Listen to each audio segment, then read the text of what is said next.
नमस्कार मित्रों, आज हम लोग गांधी जी की चर्चा को आगे बढ़ाते हुए गांधी जी से संबंधित सभी मुद्दों को आज समाप्ति की ओर ले चलेंगे। गांधी जी पर 8 से 9 वीडियो पढ़ चुके हैं। उन समस्त वीडियो में गांधी जी पर ही एक संक्षिप्त व्याख्या चल रही थी, जिसमें प्रीलिम से संबंधित या मेन से संबंधित कुछ मुद्दों पर मैंने चर्चा की थी। आज गांधी जी को हम लोग आगे बढ़ाते हुए बात करते हैं। गांधी जी का हम लोगों ने सारी चीजें उनके एनसीएम यानी non cooperate movement, CDM civil disobedience movement and QIM यानी क्विट इंडिया मूवमेंट यानी भारत छोड़ो आंदोलन, असहयोग आंदोलन, सविनय अवज्ञा आंदोलन, भारत छोड़ो आंदोलन, सभी पर लगभग हमारी चर्चा हो चुकी थी। अब हम उस चर्चा को आगे बढ़ाएंगे कि सविनय अवज्ञा आंदोलन के उपरांत, भारत छोड़ो आंदोलन के उपरांत क्या क्या परिस्थितियां थी। तो भारत छोड़ो आंदोलन से संबंधित जितने भी मुद्दे थे उन मुद्दों पर मैंने चर्चा की थी कि कैसे 8 अगस्त 1942 को बंबई के ग्वालियर टैंक में भारत छोड़ो आंदोलन छेड़ा जाता है और किस तरीके से ब्रिटिश हुकूमत कांग्रेस के चोटी के नेताओं को अरेस्ट करके जेल में डाल देती है। गांधी जी को कस्तूरबा गांधी और सरोजनी नायडू के साथ आगा खां पैलेस में बंद कर दिया जाता है। इसी तरीके से कांग्रेस के अन्य नेताओं को भिन्न भिन्न जेलों में डाल दिया जाता है। इस आंदोलन के दौरान कैसे समानांतर सरकारें स्थापित की जाती हैं, किस तरीके से भूमिगत आंदोलन का संचालन करते हैं छोटू भाई, अरुणा शफली, राम मनोहर लोहिया, जयप्रकाश नारायण जैसे लोग इस भूमिगत आंदोलन में शामिल होते हैं। और 1942 9 अगस्त 1942 को गांधी जी को आगा खां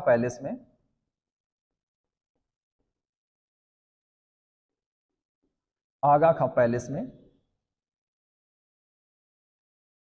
इन्हें यहां पर कैद कर दिया जाता है। इनके साथ में, जैसा कि मैं बता भी चुका हूं कि इनके साथ में इनकी पत्नी कस्तूरबा गांधी होती हैं, जो 1944 में यहीं जेल में ही इनकी मृत्यु हो जाती है। यहां पर ये अंतिम सांस लेती हैं।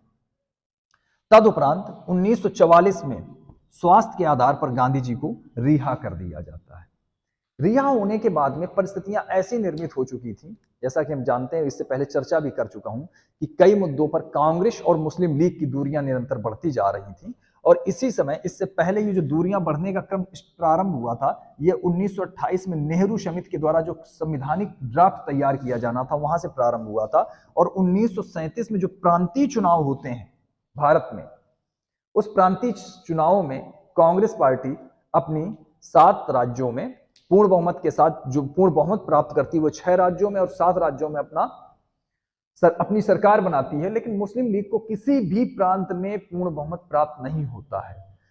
तो यहां के बाद मोहम्मद अली जिन्ना एक कट्टरवादी रुख अपनाते हैं, क्योंकि उनका मानना था कि इन सारी जो पराजय है उसके पीछे जो सबसे बड़ा कारण है वो है मुस्लिम लीग के पास मुद्दों की कमी। तो एक सांप्रदायिक राजनीति थी वहां। 1937 के चुनाव के बाद से ये राजनीति आगे बढ़ना शुरू हो जाती है। अब ये एक तरफ कांग्रेस, दूसरी तरफ मुस्लिम लीग, और 1937 के बाद बढ़ता हुआ सांप्रदायिक रुख। गांधी जी इन दोनों के बीच में संतुलन स्थापित करने का बारंबार प्रयास कर रहे होते हैं। और जब भारत छोड़ो आंदोलन छेड़ा जाता है तो उसमें गांधी जी को 2 वर्ष के लिए अंदर भेजे जाते हैं, इन्हें सजा दी जाती है 1942 से 44, और 1944 में स्वास्थ्य के आधार पर इनको रिहा कर दिया जाता है। इसी समय भारत का नया गवर्नर जनरल, या कह सकते हैं नया वायसराय आते हैं भारत में, वेवेल, लॉर्ड वेवेल।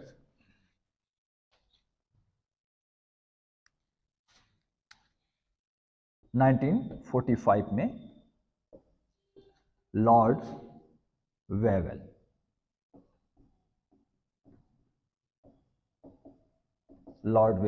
यहां के वायसराय भारत के बनाए जाते हैं। और 1945 में 44 में गांधी जी को रिहा किया जाता है जेल से। और 1945 में जितने भी नेता कांग्रेसी अन्य नेता होते हैं उनको रिहा कर दिया जाता है।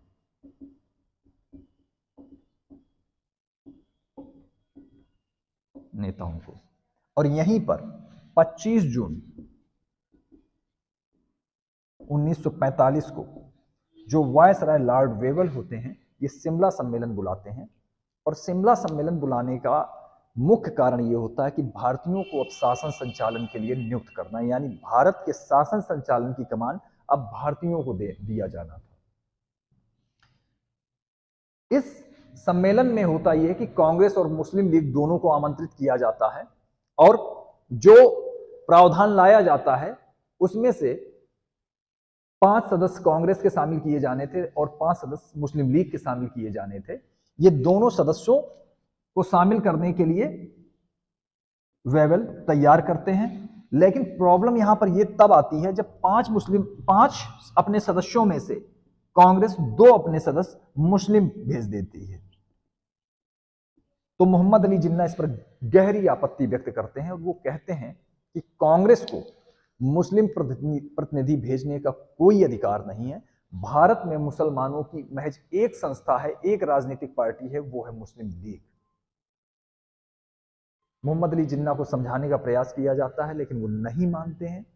अंततः वो अपनी मांग पर अड़े रहते हैं। तो जो वायसराय होते लॉर्ड वेवल, वो लीग के एक तरीके से वीटो को स्वीकार कर लेते हैं। यहां से लीग, मुस्लिम लीग जो होती है उसका मनोबल और अधिक बढ़ जाता है। खैर, मुख्य मुद्दा हम लोग गांधी जी पर चल रहे थे, गांधी जी पर बात कर रहे थे। तो ये मैं एक शॉर्टकट में आपको समरी बताने का प्रयास कर रहा हूं, जिसके माध्यम जो इस दौरान गांधी जी क्या कर रहे थे।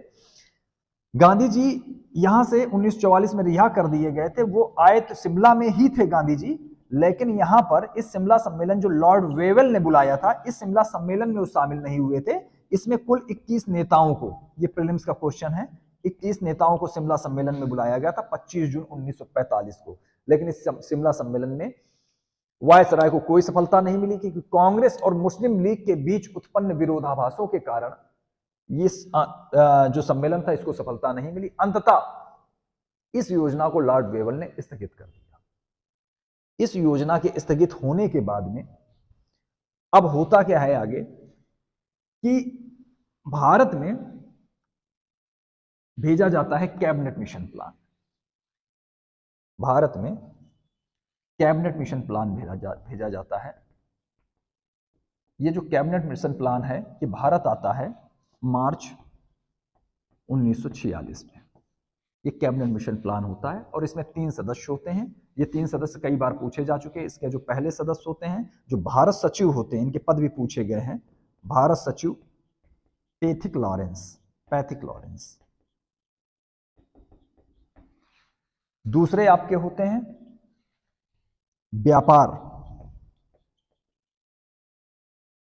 व्यापार प्रमुख स्टेफोर्ड क्रिप्स। और तीसरे व्यक्ति होते हैं आपके नौसेना प्रमुख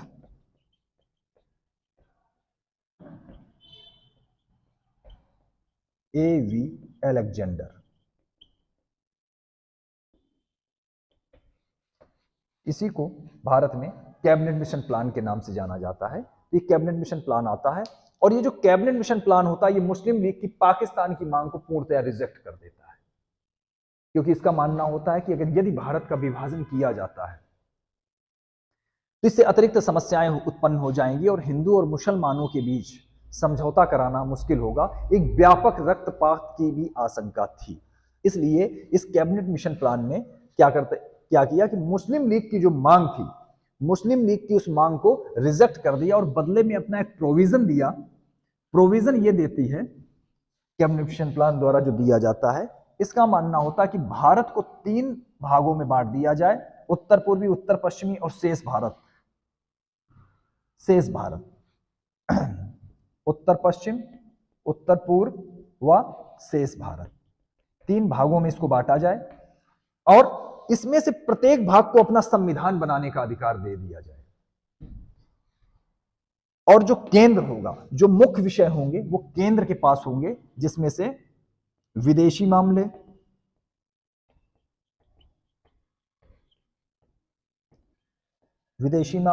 मुद्रा, संचार व सुरक्षा, ये जो मामले होंगे ये केंद्र के पास होंगे। और जो केंद्र के प्रतिनिधि होंगे ये प्रांतों से चुनकर आएंगे और कुछ देसी रियासत के राजे महाराजे अपने सदस्यों को केंद्र में मनोनीत कर सकेंगे, ये प्रावधान रखा गया। लेकिन मुस्लिम लीग ने कैबिनेट मिशन प्लान को रिजेक्ट कर दिया। अब क्योंकि वो पाकिस्तान से कुछ भी कम लेने के लिए तैयार नहीं थी, उसका सिर्फ एक ही मुद्दा था कि हमें पाकिस्तान चाहिए। क्योंकि 1937 के चुनाव के बाद होता यह है कि 1937 के चुनाव के बाद मुस्लिम लीग और मोहम्मद अली जिन्ना एक कट्टर सांप्रदायिक रुख अपनाते हैं, और 1937 के चुनाव में जब मुस्लिम लीग को कड़ी पराजय का सामना करना पड़ता है, तो मोहम्मद अली जिन्ना को यह समझ में आता है कि मुस्लिम लीग की पराजय का जो सबसे बड़ा कारण था वो था मुस्लिम लीग के पास मुद्दों की कमी। क्योंकि ब्रिटिश साम्राज्य से हम स्वतंत्र कराना चाहते हैं देश को, इसलिए हम ये आंदोलन कर रहे हैं, इसलिए हम चुनाव लड़ रहे हैं, ये सारे काम तो कांग्रेस भी कर रही थी। मुस्लिम लीग के प्रतिनिधि जब वोट मांगने जाते थे तो आम जनता का उत्तर यही होता था कि जो कार्य कांग्रेस कर रही है तो आप उसी कार्य में कांग्रेस का सपोर्ट कीजिए। तो मोहम्मद अली जिन्ना को ये लगा कि हमारे पास मुद्दों की कमी है। तो 1937 के चुनाव में जब कड़ी पराजय मिलती है, तो इसके बाद में 1940 में जो मुस्लिम लीग का लाहौर अधिवेशन होता है, इसकी अध्यक्षता करते हैं मोहम्मद अली जिन्ना, और यहीं पर पाकिस्तान या पृथक राज्य का प्रस्ताव मुस्लिम लीग पारित कर देती है। अब 1940 के लाहौर अधिवेशन में जो पृथक स्टेट, सेपरेट स्टेट यानी पृथक राज्य का प्रस्ताव पाकिस्तान के रूप में जब मुस्लिम लीग पारित कर देती है, तो अब मुस्लिम लीग इससे कम पर कुछ भी लेने के लिए तैयार नहीं थी। और आगे जब मुस्लिम लीग के अन्य अधिवेशन होते हैं, जैसे 1943 के कराची अधिवेशन की बात करें, इसमें मुस्लिम लीग नारा देती है बांटो और छोड़ो, डिवाइड एंड क्विट इंडिया, बांटो और भारत को छोड़ो। तो ये कार्रवाइयां चल रही होती हैं। खैर, बात करते हैं हम लोग, इस पे आते हैं पुनः कि कैबिनेट मिशन प्लान 1946 में जब भारत में संप्रदायवाद अपने चरम पर होता है, सांप्रदायिक जो राजनीति होती है वो अपने चरम पर होती है, इसी समय कैबिनेट मिशन प्लान भेजा जाता है, और ये मुस्लिम लीग की जो मांग होती है उसको रिजेक्ट कर देता है कैबिनेट मिशन प्लान। तो जाहिर सी बात है, इसके बाद में इसी आधार पर भारत में संविधान सभा के चुनाव करवाए जाते हैं, और इस चुनाव में होता यह है कि यहां भी कांग्रेस अच्छी खासी सीटें जीतती हैं। लेकिन इस समय तक यह होता है, कांग्रेस ने टोटल यहां पर 296 सीटें होती हैं, जिसमें कांग्रेस के 212 प्रतिनिधि होते हैं, फाइनली 211 ही थे। मुस्लिम लीग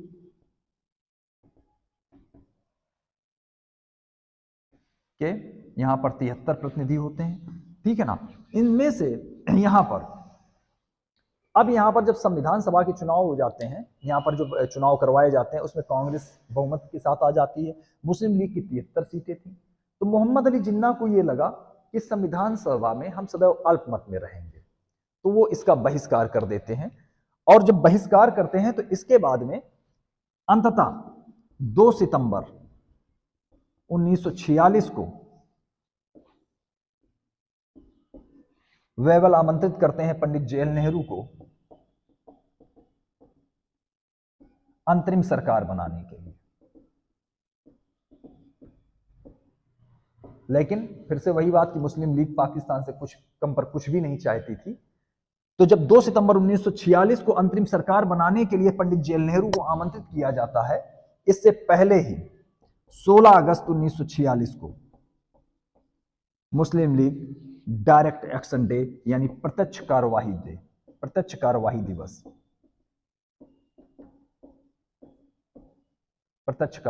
ये यूपीपीसीएस में कई बार पूछे गए हैं ये दोनों कि अंतरिम सरकार कब स्थापित हुई थी। तो 2 सितंबर 1946 को, और इससे पहले 16 अगस्त 1946 को मुस्लिम लीग द्वारा मोहम्मद अली जिन्ना के नेतृत्व में डायरेक्ट एक्शन डे यानी प्रत्यक्ष कार्यवाही दिवस मनाया जाता है। और बस यहीं से दंगे प्रारंभ हो जाते हैं। सबसे पहले 15-16 अगस्त 1946 को कलकत्ता में प्रारंभ होते हैं दंगे, और 1 सितंबर को 1946 को ये दंगे पहुंच जाते हैं बंबई, यहां भी दंगे प्रारंभ हो जाते हैं। इसके बाद में 10 अक्टूबर को बंगाल के नोआखाली में, और 25 अक्टूबर को बिहार के मुंगेर में, इस तरीके से लगभग लगभग उत्तर पूर्व, उत्तर पश्चिम और मध्य भारत दंगों की चपेट में आ जाता है। और इस समय हमारे राष्ट्रपिता मोहनदास करमचंद गांधी, जिनकी हम चर्चा कर रहे होते हैं, वो मुस्लिम लीग और कांग्रेस को निरंतर समझाने का प्रयास कर रहे होते हैं। अब ये दंगे जब चल रहे होते तो इन दंगों को रोकने के लिए हमारे राष्ट्रपिता मोहनदास करमचंद गांधी अत्यंत प्रयास करते हैं। और इसमें जो बताया जाता है कि जो दंगे यहाँ चल रहे थे नोआखाली में, तो इन दंगों को रोकने का कोई तरीका नहीं नजर आ रहा था, तो गांधी जी यहाँ अकेले पहुंच जाते हैं। और गांधी जी जब यहाँ नोआखाली पहुंचते हैं तो यहाँ पर दंगे रुक जाते हैं। और यही दंगे रोकने की वजह से नोआखाली के लिए उस समय होता यह है कि यहाँ जो दंगे रुक जाते हैं, तो जो माउंटबेटन होते हैं, वेवल के बाद जो भारत के वायसराय बनाकर जिनको भेजा जाता है 1947 में, ठीक है ना, ये भेजा जाता है माउंटबेटन को,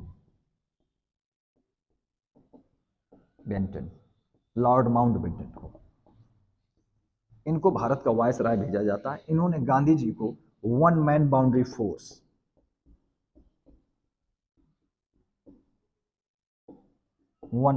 फोर्स कहा। अर्थात इनका कहना था कि जिस दंगे को 50,000 हथियारबंद सिपाही मिलकर नहीं रोक सकते थे, वह काम स्वयं गांधी जी ने अकेले कर दिखाया।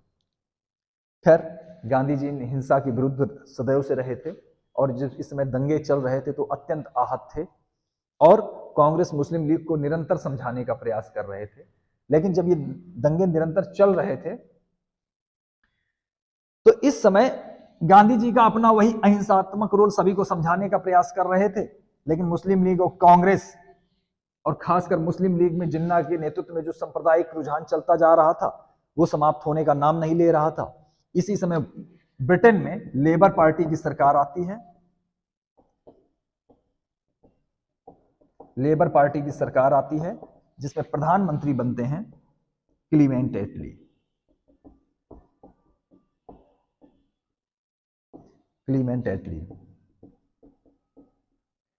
एटली को प्रधानमंत्री बनते हैं, और एटली स्पष्ट रूप से घोषणा करते हैं कि जून 1948 तक भारत को स्वतंत्र कर दिया जाएगा, और वो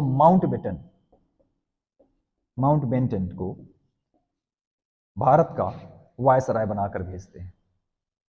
माउंटबेटन भारत आते हैं तो इस समय मुस्लिम लीग की जो सांप्रदायिक रुख चल रहा था वो तो चल ही रहा था। इसी समय 18 फरवरी को, 18 से 23 फरवरी के बीच में 1946 में नौसैनिक विद्रोह भी हो जाता है। कुल मिलाकर जो ब्रिटिश हुकूमत, जो सेना और सिविल सर्वेंट की दम पर खड़ी थी, जो कि ब्रिटिश हुकूमत के मेन पिलर होते हैं, वो भी अब राष्ट्रवादी भावना से आच्छादित हो चुके थे।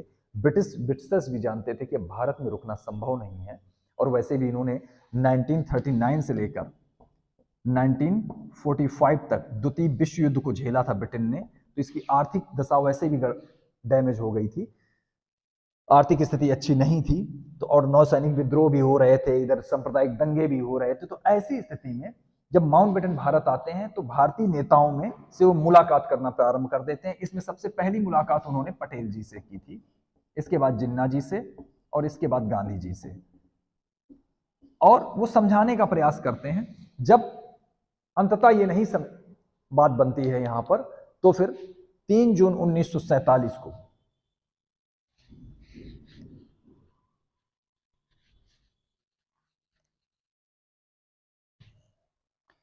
3 जून 1947 को माउंटबेटन प्लान रखा जाता है, और ये माउंटबेटन प्लान ही भारत के विभाजन का आधार बनता है, क्योंकि ना तो कांग्रेस संतुष्ट थी, ना मुस्लिम लीग। एक समय गांधी जी ने कहा था कि जिन्ना को अंतरिम सरकार बनाने के लिए आमंत्रित किया जाए, और क्योंकि माउंटबेटन ने भी ये कहा था कि अंतरिम सरकार का नेतृत्व हो वो जिन्ना के हाथों में सौंप दिया जाए। गांधी जी भी यही चाहते थे कि किसी भी तरह हिंसा को रोका जाए, लेकिन इसके विरुद्ध में कांग्रेस के जो अन्य सदस्य थे वो खड़े हो गए। पटेल और नेहरू जी तैयार नहीं थे कि जिन्ना के हाथ में अंतरिम सरकार की कमान दे दी जाए। तो ऐसी स्थिति में अब विभाजन लगभग तय था, और जब विभाजन तय था तो उसी विभाजन की रूपरेखा तैयार करने के लिए 3 जून 1947 को माउंटबेटन प्लान लाया गया। अब इस माउंटबेटन प्लान के तहत भारत का विभाजन 2 टुकड़ों में कर दिया गया, भारत और पाकिस्तान। ये कई बार हुआ कि भारत का विभाजन का आधार कौन सी योजना थी, तो माउंटबेटन प्लान था। इसको 18 जुलाई 1947 में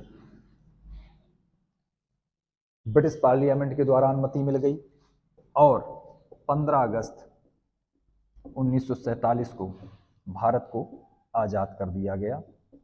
आजादी तो मिली लेकिन 2 टुकड़ों पर मिली कि भारत 2 भागों में बट गया। महात्मा गांधी जी उस समय उस तात्कालिक परिस्थितियों को देखते हुए उनका यही कहना था कि ये विभाजन आपने मांगा है, मैंने तो भरसक प्रयास किया, ये जन आकांक्षा है और वर्तमान स्थितियों को देखते हुए इस विभाजन को स्वीकार कर लें, लेकिन जब शांति स्थापित हो तो दोनों राष्ट्र फिर से एक होने का प्रयास करें। गांधी जी, जब भारत को स्वतंत्रता मिली थी, एक क्वेश्चन सदैव बना है, यूपीपीसीएस में पूछा गया कि आजादी के समय, जिस दिन आजादी मिली है भारत को, उस समय गांधी जी कहाँ थे? तो गांधी जी उस समय बेलिया घाट में थे, बेलिया घाट कलकत्ता में, यहां पर गांधी जी थे।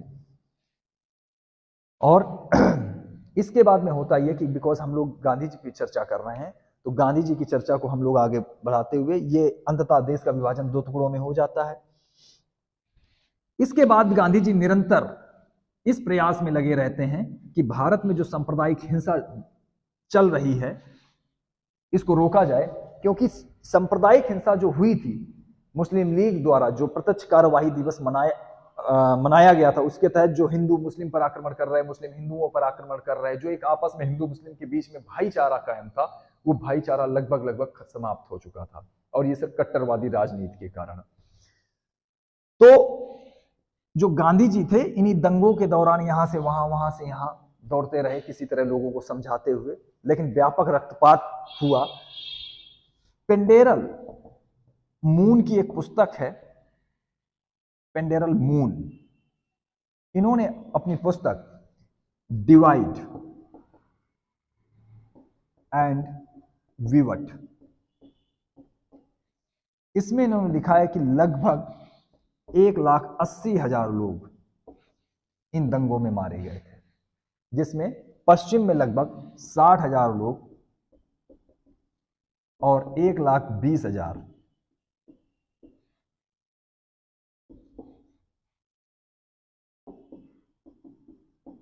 लोग पूर्व में यानी बंगाल के क्षेत्र में मारे गए थे।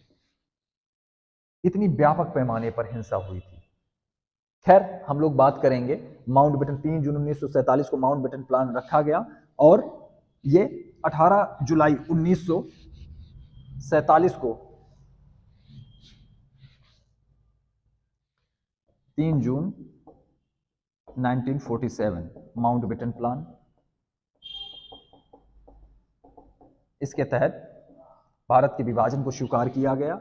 18 जुलाई 1947 को इसको ब्रिटिश पार्लियामेंट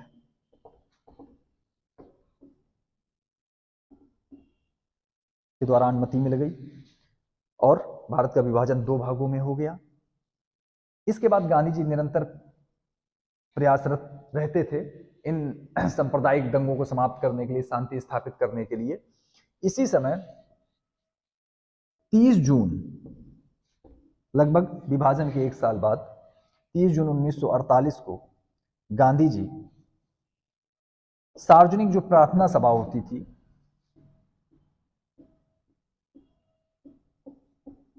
सार्वजनिक जो प्रार्थना सभा होती थी बिरला भवन, यहीं पर जा रहे होते हैं। तो हम सभी जानते 30 जून 1948 को नाथूराम गोडसे ने इनको पिस्तौल की 6 गोलियां मारकर हत्या कर दी थी और हे राम कहते हुए ये जमीन पर गिर पड़े थे। जिस दिन गांधी जी की हत्या की जाती है उसी दिन प्रसारण के माध्यम से या रेडियो के माध्यम से भारत के प्रथम प्रधानमंत्री पंडित जवाहरलाल नेहरू भारत की आम जनता को संबोधित करते हुए कहते हैं कि देशवासियों, मित्रों और कामरेडों, अब हमारे जीवन से रोशनी समाप्त हो चुकी है, चारों तरफ अंधकार है। देश के राष्ट्रपिता अब हमारे बीच नहीं रहे। ये घोषणा की जाती है नेहरू जी के द्वारा। महात्मा गांधी की मृत्यु का समाचार लोगों के बीच में फैल जाता है। एक प्रश्न और आता है कि गांधी जी को मारने के लिए 4 लोगों को नियुक्त किया गया था। वो 4 लोग कौन कौन से थे? तो एक थे नाथूराम गोडसे, दूसरे थे विष्णु करकरे, तीसरे व्यक्ति थे मदन लाल पाहवा,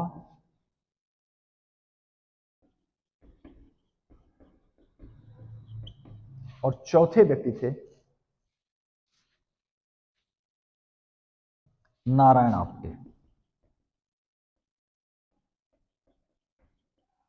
चौथे व्यक्ति थे नारायण आप्टे। नारायण आप्टे, इन नारायण आप्टे ने पहले 12 जनवरी 1948 को बम फेंकने का प्रयास किया था, लेकिन इनको सफलता नहीं मिली थी। अंततः नाथूराम गोडसे ने 30 जनवरी 1948 को गांधी जी को गोली मारकर हत्या कर दी। इस तरह हमारे राष्ट्रपिता का एक जो लंबा संघर्ष था, सदैव अहिंसा पर विश्वास करने वाले, किसी भी कीमत पर देश की एकता अखंडता को चाहने वाले और किसी भी कीमत पर देश की आजादी के समर्थक, जिन्होंने अपना पूरा जीवन इस देश के लिए दे दिया और बिना किसी स्वार्थ के, उनका अपना व्यक्तिगत कोई स्वार्थ नहीं था। उनके इस परित्याग में, इस महान संघर्ष में उनकी पत्नी श्रीमती कस्तूरबा गांधी जी सदैव उनके साथ रहीं, जिनकी 1944 में मैंने पहले बताया है कि आगा का पैलेस में इन संघर्ष के दौरान, जब भारत छोड़ो आंदोलन के दौरान उनको अरेस्ट किया गया था, तो 1944 में वहां पर उनकी मृत्यु हो जाती है। और यहीं पर इनके उसी आगा का पैलेस में ही गांधी जी के एक सचिव होते हैं मनमोहन देसाई, उनकी भी मृत्यु होती है। तो पूरा अपना जीवन इन्होंने इस संघर्ष में बिता दिया। इस तरह गांधीयन फेस पे हम लोगों ने जो चर्चा की, इसमें फिल्म से संबंधित यूपीपीसीएस हो, यूपीएससी हो, वनडे एग्जाम हो, बहुत सारे फैक्ट्स पे हम लोगों ने डिस्कस किया है। अब हम लोग एक नई सीरीज लेकर आएंगे जिसमें संविधान से संबंधित हो सकती है, या इतिहास में ही किसी मुद्दे को उठाएंगे। साइंस टेक पे भी हम लोग चर्चा करेंगे। निसंदेह एक एक करके हम लोग चर्चा चलाते रहेंगे। इसमें से गांधी जी के लगभग सारे, जो भी गांधी जी से जुड़े जो भी मुद्दे थे, जो भी तथ्यात्मक थे, जो भी विश्लेषणात्मक मुद्दे थे, उन पर मैंने चर्चा की है। कुल मिलाकर गांधी जी ने सदैव एक अहिंसात्मक रुख अपनाते हुए महज देश की आजादी के लिए प्रयास किया इन्होंने। और जैसा कि हम जानते हैं कि आज 2 अक्टूबर को यूएनओ 2 अक्टूबर को विश्व अहिंसा दिवस के रूप में मना रहा है। जब ये 1915 में दक्षिण अफ्रीका से भारत आए थे, 9 जनवरी 1915 को, तो इस प्रवासी दिवस के रूप में हमारी भारत सरकार मना रही है। गांधी जी से संबंधित 1-2 मुद्दे और हैं, मैं उन पर भी डिस्कस कर लेता हूं कि जैसे आजादी के समय गांधी जी कहाँ थे, तो गांधी जी बेलिया घाट कलकत्ता में थे। और जब 1915 में जब गांधी जी का आगमन होता है, तो मणि भवन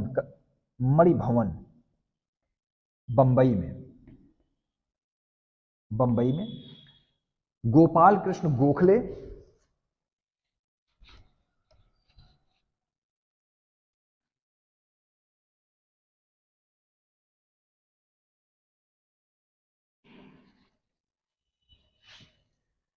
नौ जनवरी 1915 को जब गांधी जी का बंबई में आगमन होता है दक्षिण अफ्रीका से, तो यहीं पर मणि भवन में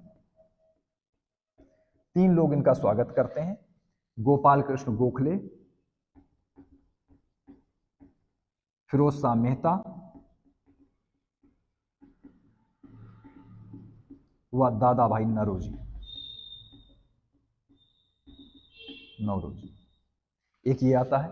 दूसरा, Gandhi ji western suit style में भी रहे हैं कुछ दिन, तो इन्होंने सर्वप्रथम 1921 मदुरई मदुरई में अपनी पश्चिमी पोशाक को त्याग कर धोती धारण की थी।